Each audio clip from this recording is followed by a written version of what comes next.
Meghan Markle's time as a working royal was marked by moments that initially captured public admiration but gradually turned into a saga of controversy.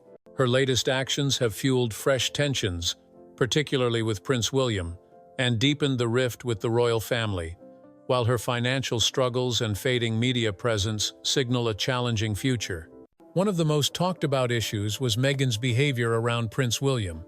Reports describe her as overly affectionate, engaging in prolonged hugs and gestures that went beyond royal protocol's reserved norms. These actions, described as clingy by palace insiders, made William uncomfortable, not out of personal dislike, but due to the potential for misinterpretation. Staff noted the awkwardness in rooms where Meghan's hugs prompted uneasy glances, and some even whispered about flirting, though no evidence supported such claims. Despite requests to tone it down, Meghan persisted, seemingly unaware or defiant of the optics, which only widened the existing divide between Harry and William. Harry, siding with his wife, appeared to overlook the tension, further straining his relationship with his brother. Meghan's dissatisfaction with her living arrangements added fuel to the fire. Upon moving into Nottingham Cottage with Harry, she openly criticized the residence as too small and belittling, despite its history of housing royals like William without complaint. Meghan viewed the modest home as a deliberate slight from the royal family, a symbol of their refusal to grant her and Harry the status she felt they deserved.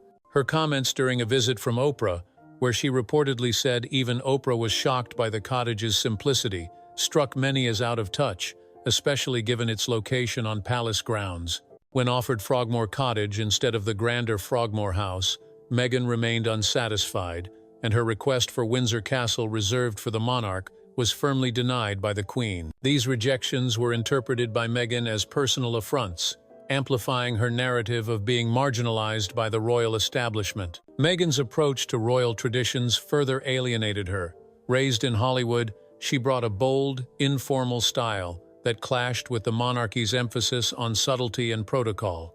Her casual physical affection, such as cheek kisses and lingering hugs in formal settings, was seen as a challenge to the royal family's carefully curated distance. While some dismissed it as a cultural difference, William and others found it disruptive, creating a palpable tension that underscored her refusal to adapt to the monarchy's unspoken rules.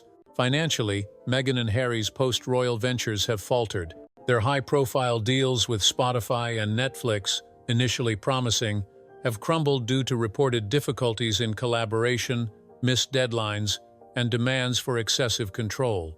Insiders describe them as challenging to work with, leading to canceled projects and withdrawn partnerships. With no major deals on the horizon, the couple's lavish lifestyle, complete with a $715,000 annual mortgage, $370,000 in staffing costs, and $5 million for security, is straining their finances. Harry's inheritance from Princess Diana has been depleted, and a $16 million trust from the Queen Mother is dwindling under mounting expenses, including legal fees from ongoing, often unsuccessful, court battles.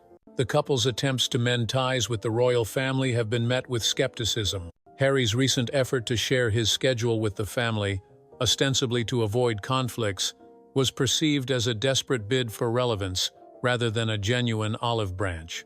Within palace circles, Meghan's reputation remains tarnished, with former staffers forming what they call the Sussex Survivor Club. These employees, as reported by journalist Valentine Lowe, allege emotional distress from working under Meghan, with some fearing retaliation for speaking out. These claims, though dismissed by Meghan's team as recycled gossip, have left a lasting impact, making a return to royal life highly unlikely. Meghan's early days in the UK were filled with promise. As a biracial American actress marrying into the monarchy, she was celebrated as a symbol of modernity and hope. Crowds cheered, and headlines glowed with excitement. However, a series of missteps, awkward interviews, complaints about royal residences, and perceived entitlement gradually eroded public goodwill. What began as a fairy tale turned into a narrative of conflict, with Meghan casting herself as a victim of an unwelcoming institution. To many, her constant dissatisfaction, from rejecting Nottingham Cottage to demanding grander residences, seemed ungrateful, especially when contrasted with the struggles of ordinary people. The public's perception has shifted dramatically. Once a beloved figure, Meghan is now seen by some as having squandered a unique opportunity. Her insistence on controlling the narrative, coupled with her defiance of royal norms, has led to burned bridges with both the palace and the media. With no major projects to sustain their brand and public interest waning, Meghan and Harry face an uncertain future. The media frenzy that once followed their every move has quieted, and even loyal fans are questioning the substance behind their public image. Meghan's story is one of missed potential. She entered the royal family with a global platform and widespread support, but chose a path of confrontation over collaboration. As the palace moves forward under William's leadership, and with no clear path back for the Sussexes, Meghan's legacy risks being defined not by her early promise, but by the conflicts she ignited. The fairy tale she once embodied has faded, leaving behind a cautionary tale of ambition, defiance, and the high cost of burning bridges.